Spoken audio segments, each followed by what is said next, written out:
Okay, Baruch Hashem, Chaver, here we go. We're beginning the first page of the Tanya today.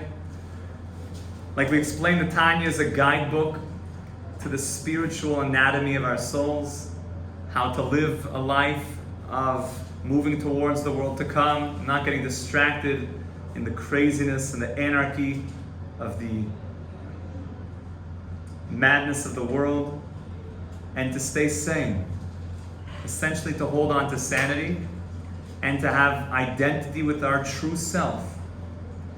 And we're going to see a main theme in the Tanya is going to be centered around the fact that we don't have one soul, but we have two souls. All of these shiurim is essentially centered around the idea of what's called the tale of two souls, that this is a journey of two souls. That we have an animal soul and we have a godly soul. And like the Rosh Yeshiva mentioned earlier today to the Beis Medrash, that these are two sets of consciousness inside of me that are vying for my identity. It's essentially that my animal soul is always telling me that you're an animal, you're a sophisticated animal, you're a sophisticated baboon that has an intellect. And you have a godly soul which is trying to tell you that you're a soul that wants meaning, that wants depth, that wants love, that wants connection, that wants something bigger than just a piece of Wagyu steak. As exciting as that is, right? Who doesn't want a nice piece of Kobe beef? It's pretty good, right? But the godly soul says that it's not just about a piece of fleishik, it's about something much bigger in this world. It does not exclude the Wagyu steak, but it wants bigger meaning in life. If the animal soul says that I want to say such things, God forbid, a one-night stand, so the godly soul says I want a beautiful marriage. If the animal soul says I want to eat this garbage, disgusting junk food, then the godly soul says, I want to feel good with my diet, I want to feel healthy. Just to tell you how bad it's gotten, I was in a convenience store years ago, and with my old employer, a very, very hush of a person, and we were going to get some bottles of water, we were on the road, and we saw in the candy section that there was a candy that was in the shape of a canister. And the canister was, like if you remember Homer Simpson, like it was a canister of toxic waste. Oh yeah. And you know what, like the radioactive sign on it, and the candy was the canister and it had a little lid on it, and it was like oozing out a little bit. And the name of it, and inside the candy was these nuggets of toxic waste, uranium, and the name of the candy was toxic waste. And my friend said to me, he said, at least they're not lying to us anymore. You know, we got to a stage where they're actually telling you that you're going to be eating toxic waste. Okay, thank you. At least it's not a lie. So the godly soul wants meaning, wants things that are healthy, wants things that are good in a bigger sense. And the animal soul is always concerned with immediate pleasure. And we have these two forces inside of me, and it's not always easy to know, so who am I? Because sometimes I feel like I want meaning. I had moments on Rosh Hashanah, I'm sure all of us did, that I felt so connected. There was something real. I felt like I davened more now than maybe ever. And then the next night, I don't want to come to night Seder, or I want to sleep in, or I'm not feeling it anymore. So what's going on? Like, who am I? Am I like God man? God man. I love Hashem? Or am I, just get some more Burgers Bar delivery service man and just hang out in bed with Netflix? What am I? And a person can become confused as to what's my true identity. The Baal Tanya is going to explain in the most amazing way the true identity of who we are. And like we said, it's going to be a long, short path, which means it's going to take time, but if you carry on with this journey, it's going to be transformative, essentially teaching us who the true identity of we are, who we really are. So I want to just jump right in now to the text. Anyone who has the text, I always suggest to bring it.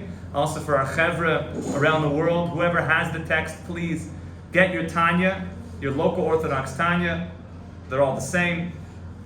And we're on page 1. In some of the editions, it's basically page 9 or page Hey. And it begins like this. Perek Aleph, chapter number 1. Tanya. The Tanya is called the Tanya because it opens up with a Brisa, Tanya. Tanya means we learned in a Brisa, it's really Tanan, but it's quoted as Tanya. The Kabbalah Sfarim explained that Tanya is also the name of an angel that's in charge of hiding the secrets of Torah from people. And that if you ever get a voice in your head that says things like, oh, don't learn like the secrets of Torah, you might go crazy. Oh no, you gotta be 40. You can't learn Tanya, you gotta be 40. Like, what are you guys doing? It's crazy stuff you're doing here. Or, don't learn anything more meaningful. Just stick to the basics and, maybe when you're like, 100, so then you learn more of the inner dimension of Torah. And, of course, there's validity. A person can't just, learn Kabbalah all day. That's obvious. And you can't just be like, obviously you can't go to the Kabbalah center. That's just, off limits. And, you can't just, don't call Madonna for a chavrusa and her pink tefillin. Because that's not a good idea. And so there's obviously certain arenas that are going to be dangerous and they're going to take a person in the wrong direction. But if a person is in a healthy place, and in many ways, the Rabbi Rashab explained that in the end of days, people are going to be very sick. Now, if you go to a doctor and somebody is healthy, does he need very strong medicine? A healthy person, do you need to give him strong medicine? But what about God forbid, a person is sick? Do you give him medicine that's very, very, very basic, like a little bit of carrot juice and, you'll be fine? Or does he need some stronger stuff? The sicker the person is, the stronger the medicine needs to be. So the Rabbi Rashab said, in the end of days, especially right before Mashiach comes, we're going to be a very numb generation. We're going to be very sick, so to speak. We're not going to feel God so much. There's no greater sickness than that. We're going to be numb to spiritual ideas. And therefore, we're going to need very strong medicine. That medicine is called the inner light of Torah. It's called the inner dimension. The inner relationship with Hashem. How Hashem is permeating my life. How He's relevant to me. How when I sit down and learn a piece of Gemara, it's speaking to me right now in 2020. How it's talking to me in a world of craziness. What is the Torah telling me in my life? I want it to be intimate and personal. That's the light of the inner dimension of Torah. And that's going to be needed now more than ever. People to feel like Hashem is with them, that I'm not abandoned. In a world where there's so much feelings of isolation, even though you have 1 million friends on Facebook, that people feel so lonely more than ever before. Because it's just a facade. It's not really real. Of course, you can use the internet properly, but the idea of all the problems of feeling isolated and lonely. And I want to know, where are you in my life, Hashem? Where are you in my life right now? That's called the inner light of Torah. So the Tanya is a way to fight this force that tells you, oh, don't learn the inner light of Torah. Don't look deeper into life. You don't need that. The Tanya is coming to combat this force that's trying to prevent people from learning the inner light of Torah. The Soif Perek Gimel de Nida, we learn at the end of the third Perek of the Gemara called Nida, on Daf Lamed Amid Beis, 30b. The Gemara there is speaking, the oral tradition is speaking about a famous idea that when all of us are in the womb, something amazing happened. Do you guys know what happened? We learn the entire Torah, Baruch Hashem. We forget the Torah. It says that a person could see from one end of the world to the other. He has a ner dolok al roishay, a candle above his head. It's all this Gemara. And the Gemara there says that something else happens before you leave the womb. It's an amazing Gemara, by the way. It talks about all the development of the fetus, what happens when inside the mother. We have a conversation with the angel. We have a conversation with the angel, and the angel makes us do something very specific. Before we leave the womb, the Baal Tanya is quoting the Gemara, Mashbi'an Aisai. We're made to take an oath. We all swear an oath. We all took this oath. And I'll remind you now what the oath said. Tehet tzaddik. You're going to be a tzaddik. You're going to be righteous. Va'al tia rasha. And do not be wicked. That already seems to create a certain question in my mind of, well, if I'm righteous, does that automatically mean that I also won't be wicked? Why do I have to make a double oath? Be righteous and don't be wicked. Well, doesn't that necessitate if I'm righteous that I won't be wicked? Okay, question number one. And then the oath goes on. And even if the whole world says, they go up to you and they say, Eitan, what a tzaddik he is. Yeah, Ru, what a tzaddik. Yeah, steiging, day and night. Yoina steiging, tzaddik. Nay, tzaddik ata. The whole world says, you guys are tzaddikim. You guys are doing amazing. You guys are steiging, it's so great. Haya beinecha karasha. You should be in your eyes like a rasha. End of oath. I'm happy I reminded you guys because we all took this oath. This is our Messiah, this is our tradition, going back to Moshe at Sinai, that we took this oath in our mother's womb. So to review the oath, we all swore, I will be a tzaddik and I will not be a rasha. And even if the whole world says to me, you're doing great, you're a tzaddik, I should see myself like a rasha. Does that bother you, that oath? Besides the first question that we asked? Well, if it bothers you, it bothers the Baal Tanya also. Look how the Baal Tanya explains the question. V'tzarech lahavin. By the way, you'll notice in many of the Hasidic works, it doesn't say kasha, because kasha seems to imply that there's actually a real problem. Tzarech lahavin means there's no actual problem. God knows what he's doing. We just lack understanding, so we need to, let's try and understand it. It means it's a problem with us, and not with God's Torah. So tzarech lahavin, let's understand. The Hatanan, it says in Pirkei Avos, Va'al tia rasha b'fnei atzmacha. Don't be a rasha.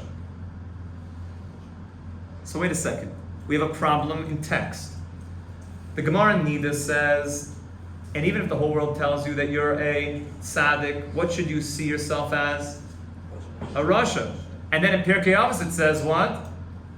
Never see yourself as a rasha. So, what should I see myself as? I want you to know the introduction to the Tanya is going to pull us in to the whole idea of what this is all about, which is how should I see myself? How should I have my personal identity? Meaning, in other words, when you look in the mirror, what should you see in the mirror? How should you look at yourself? In other words, I like saying, what's your inner self-talk? What's my identity? Who should I see myself as? Now, we kind of run away from these types of questions in life because it's always, the next news feed or the next, YouTube video. But when a person actually gets to a place where he asks himself the question of, who am I? Who am I? What should that image be? What should that self-image be of who am I? Really? This might sound intense, but this is life. Who am I really? So on one case, it seems to sound like I should look at myself as not a good person. But then in another perspective, from Pirkei Avos, it says, never see yourself as a wicked person. So what should I see myself as? That's just a problem in in the Torah, seemingly. I've got two chazals that are in stira. The Baal Tanya now says the most amazing point in Jewish psychology. Now, by the way, all the great Jewish therapists and psychologists, on their shelf is a big Tanya, right there. The greatest therapists, this is like one of the Bibles of understanding human consciousness, especially the consciousness of the nation of Israel, to understand who we are. Because great therapists are trying to get you to your true you, back to your highest self, and to heal the things that got around your true self. So the Baal Tanya says, Vigam. Vigam means second point. Im yeh be'einav karasha. This is so important. If you have a negative self-talk, this is psychology 101. If you have negative self-talk, if you see yourself, when you look in the mirror and you look at yourself like, I'm not a good guy. I'm like, and you have this voice like, I'm a bit of a loser. I'm a bit of a nobody, a bit of shlamazel. It's like, and you have that voice like, I'm not like, what's the master bro we always call him? Chad. I'm not like Chad. Chad's the man. He's always got the girls, got that leather jacket. He's got a football. By the way, he's always got the worst self-esteem, Chad, the master bro. But if that self-talk is all about, I'm not it. I'm not there. And it just goes like that. I wish I had hair like him. He's always got the nicest thing going on. It's like Bond. My hair has always got that thing. And by the way, it was always great news when I came to yeshiva and you started putting on a kippah. I was at the craziest cowlick. It never went down. I came to yeshiva, I was like, this is great. There's always a kippah on there. It's fantastic. It's great news. It's great news. That's why the bigger the kippah, the better. It's great news. But a person that has this negative just self-talk, says the Baal Tanya, what's going to happen? Yireh levavai. Negative self-image and negative self-talk will begin to make his heart depressed. It will make him not feel good. V'ye'otziv, and it will make him, that D word, depressed. What do you mean, Rabbi? Shouldn't I be critical upon myself? Shouldn't I be very, always trying to, make myself better and, put myself down? And the Baal Tanya says, whoa. Be very careful. Negative self-image is not our thing. We don't believe in that. We don't believe in this constant looking down at ourselves. We're not into that. Because if a person does that, he'll get down and depressed, God forbid. Because the way that we see life, should Jews be these like downtrodden, I'm always like not good and beating ourselves up? Are we a people that's supposed to look at our inner self as people who beat themselves up? He says if you do that, it's going to lead you down a bad path of negativity. And then you're going to really just be a bummed out guy. And to be a Yid means to be simchadik. Yidden is supposed to be freilich. Yidden is supposed to be happy people. He's hitting to the core of Jewish self-image as we are happy people. And if I'm constantly in negative self-talk and negative self-image and looking at myself in the mirror in a negative frame of mind, you're not going to be able to live a simchadik life. And the overarching self-image of a Yid is simcha. Now you might say, well, what do you mean? Should I never be critical? Says the Baal Tanya.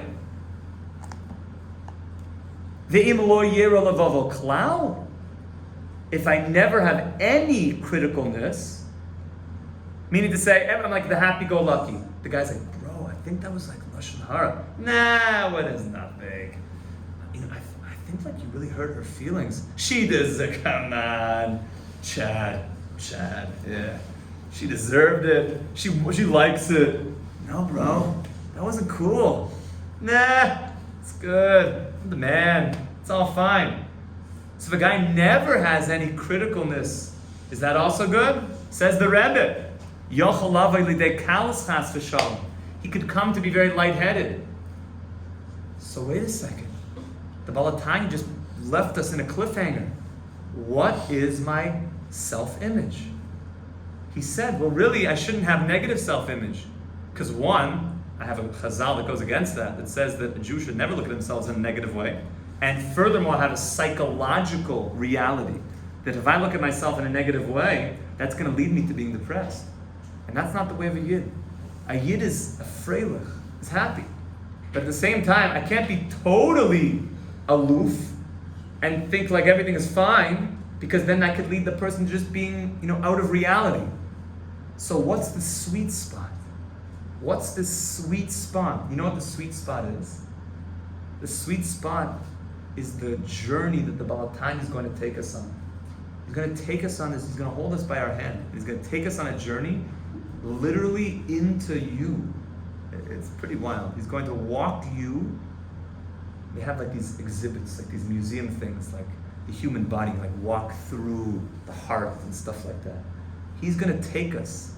They once had a movie when I was growing up, like they went in a spaceship, like inside the person.